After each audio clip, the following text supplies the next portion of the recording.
So, for some people that know me, they know that for the last couple of years, I've been learning the Mandarin language.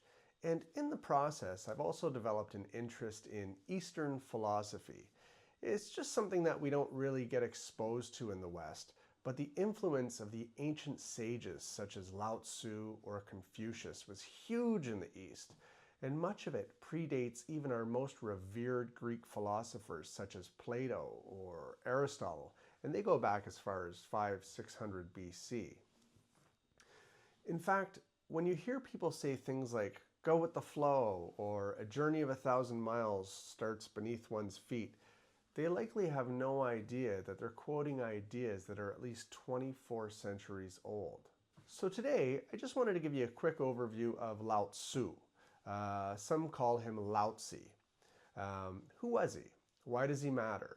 What did he teach? And why do parts of his philosophy sound surprisingly similar to Jesus while still being fundamentally different in important ways? And yes, of course, I'm aware of the stories suggesting Jesus may have took a trip east during the missing 18 years in Scripture. But tradition describes Laozi as a wise Chinese thinker or sage. They generally associate him with the Tao Te Ching, sometimes spelled Tao Te Ching. And this is one of the foundational texts of Taoism. Lao Tzu teaches that not everything is solved by force or striving or cleverness, and that there's a kind of strength in simplicity, restraint, and just moving with reality instead of constantly trying to dominate it. The Tao Te Ching became one of the most influential works in East Asian thought. It shaped philosophy, spirituality, ethics, leadership ideals, and even how people view nature and harmony. It also hugely later influenced Chinese traditions and conversations with Buddhism as it was spreading throughout China. But at the heart of the Tao Te Ching is the Tao, which is often translated the way. And just to bend your mind a bit, it's a fact that before Christianity was called Christianity, it was called the way. I'm not going near that one today, but the Tao essentially is not a moral rule book. It's closer to the idea of an underlying order, or a pattern, or a reality that life moves within. Almost like instructions on how to fuse one's nature with the natural rhythm of the universe. I like to think of it as looking at the world from space and seeing how many of the things we worry about are merely like a breeze that comes in and goes out. Sometimes we just need to learn to let it pass through. Lao Tzu teaches us to stop fighting reality as if reality is your enemy. We need to learn to move with the Tao, or the way, rather than constantly fighting against it.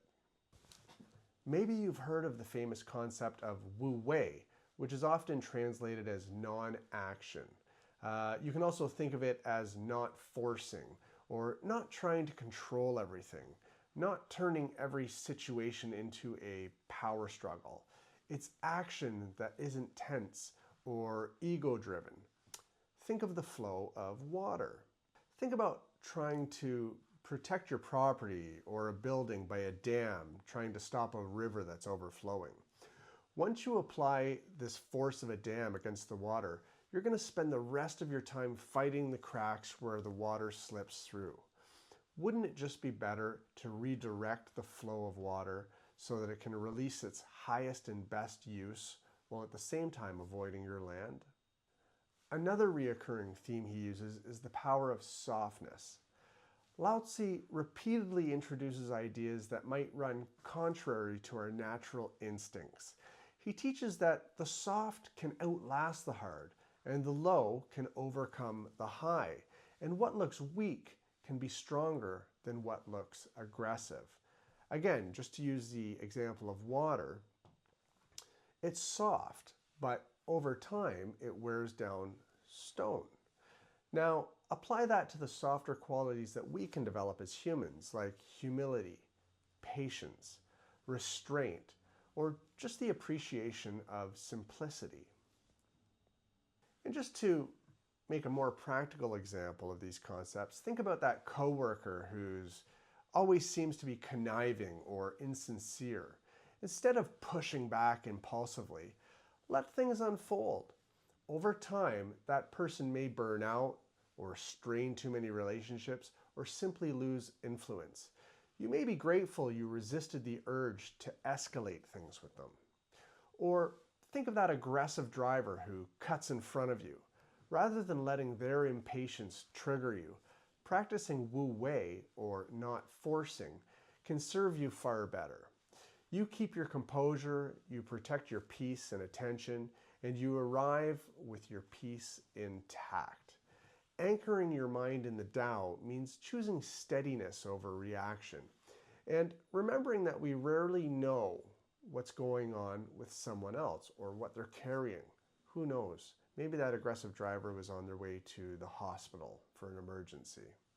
Lao Tzu also likes to get into leadership. He describes the best leader as one who doesn't need to dominate, someone who prefers to create conditions where people can thrive and excel. Once this is achieved, a true leader can then essentially remove themselves from the story and move on to even greater heights. So where does Jesus come into all of this? Well, we kind of have to be careful here because Jesus is a first century Jewish teacher in Roman-occupied Judea. Lao Tzu belongs to the ancient Chinese world. There's no real need to claim direct borrowing. They have different histories and different theological aims. But it's still fair to say that some of the moral and spiritual similarities are striking. Let me give you an example. Lao Tzu repeatedly praises humility, lowliness, and non-competition. Jesus says things like, the meek are blessed, and he critiques status-seeking as a spiritual sickness.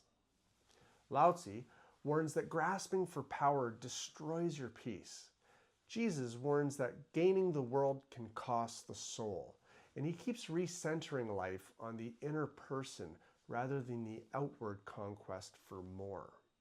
Lao Tzu's soft over hard approach echoes in Jesus' non-violent posture, love of enemy, refusing retaliation, choosing the difficult work of mercy. Even their teaching styles sometimes show similarities. Both of them use paradox, disarming the ego. Jesus often does it through parables. Lao Tzu tends to do it through poetic aphorisms. This is not to confuse you, but to change how you see the reality of things.